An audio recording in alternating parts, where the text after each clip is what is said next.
na nzembo oyo zalekenge na kati ya losambo. Mudekereza Nsibula azongeli mosala na ye akala kokundolisa nsango ya buku ya liboso ya Petelo mokapo ya minene baverse sambo kinozomi koloba ete nsuka makambo nyonso ekomi pene oyo ezali motu ya likambo ya nzembo. Na kati ya album na ye akala nazali kotombela bino bokundoli malamu.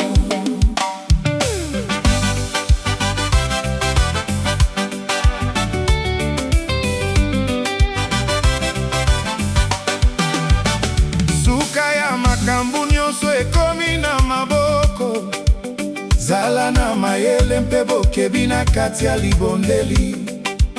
Kolingana mingi pe na molende, likabwa mutu nyonso ezala pona kosunga basusu.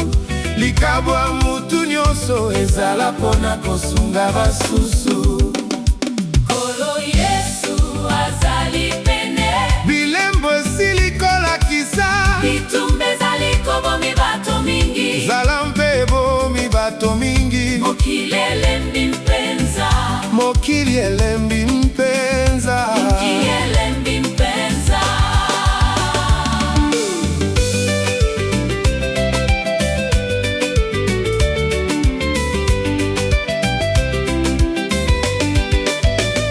Yesu akozonga mpona koyangela, akosala mokili ya sika. Bikolo nyonso epetolami Na makila ya Yesu ekokota, mokili oyo elangwe na vinyo lokola molangwi masanga asili kotenga-tenga.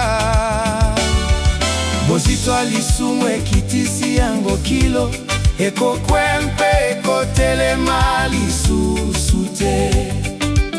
Mpona bato oyo bazali na kati, batomboki mobeko Nzambe, babongoli mobeko, babukaki kondimana ya seko.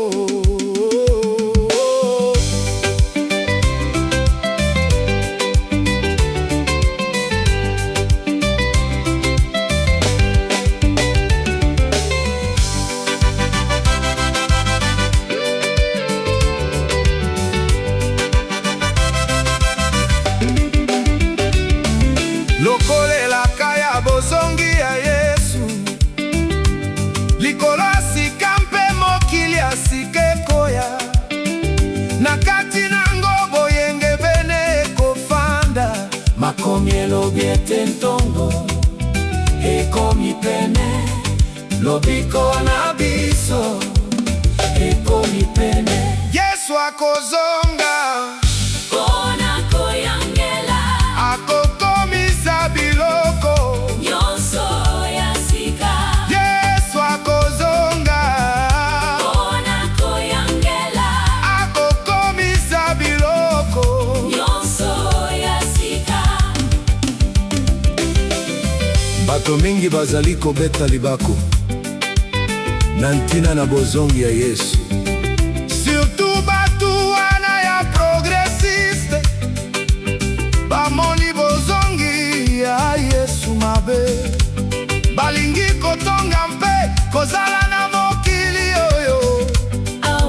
Awa na mokili Bakani kotonga paradiso, bakokoka te. ezali mosala ya nkolo Yesu ye moko.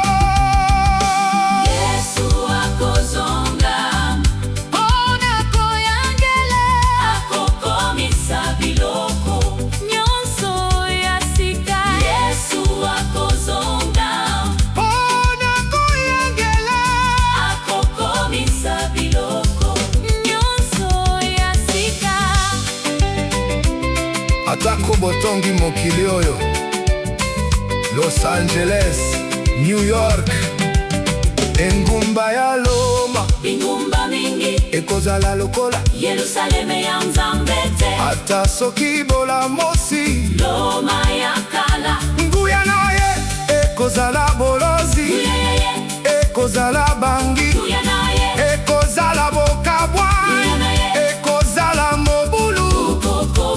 Yerusaleme ya Nzambe te. engumba ya kimia mpona bato nyonso.